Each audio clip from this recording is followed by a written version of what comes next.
Hey, what is up, everybody? This is Stevie Breach coming to you here today. I'm honestly really surprised how big this SmackDown brand split story was yesterday. Honestly, yesterday when the story rolled out, I thought that it was a big story, but I was honestly very surprised by the number of videos that people made sharing their opinions. I watched as many as I could last night.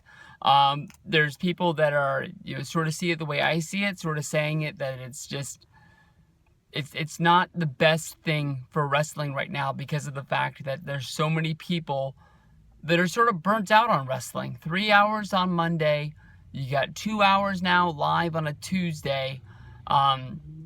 What is going to make people devote 5 hours of television in 2 days, week in and week out, plus on top of that, 3 hours more on a pay-per-view week in 3 days? The one benefit of this is that it sort of stacks everything in the beginning of the week. If you're an NXT viewer on Wednesday, you're pretty much a lifelong wrestling fan anyways, who's in it to win it, and it is what it is. But, for somebody who's got a family, it sort of shows you how much time you're devoting to wrestling, and you sort of look at it like, I don't know about this.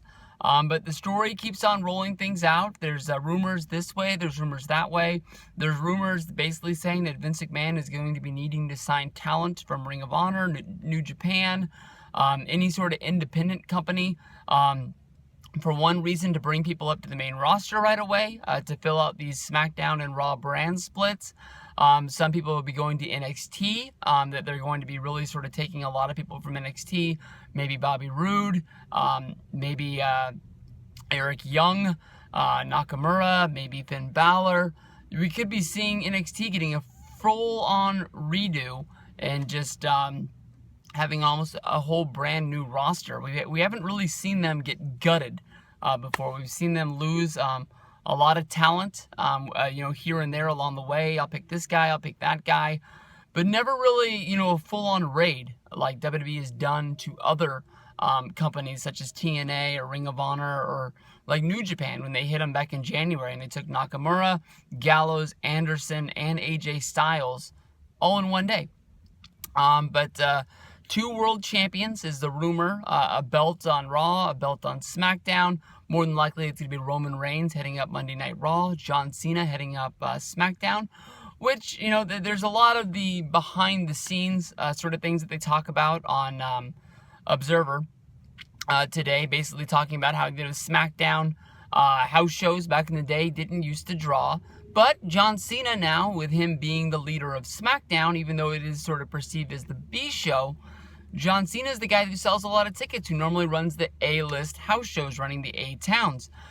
If they are going to be putting John Cena in the the smaller cities with the smaller towns, I think that would be, lifting up SmackDown. And if SmackDown is going to be running house shows now on Monday, the funny thing about it is WWE is probably going to make money off of this deal, running more shows, selling more tickets, and it looks like this is a win-win for them.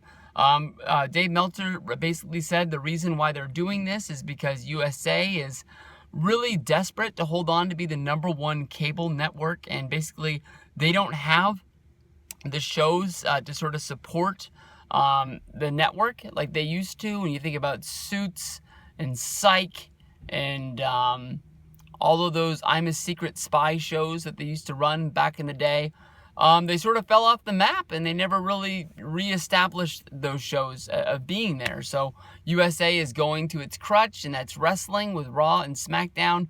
That's going to have lower ad revenues for the company, but they're so desperate to be #1. At this point, they don't really care. So I don't know.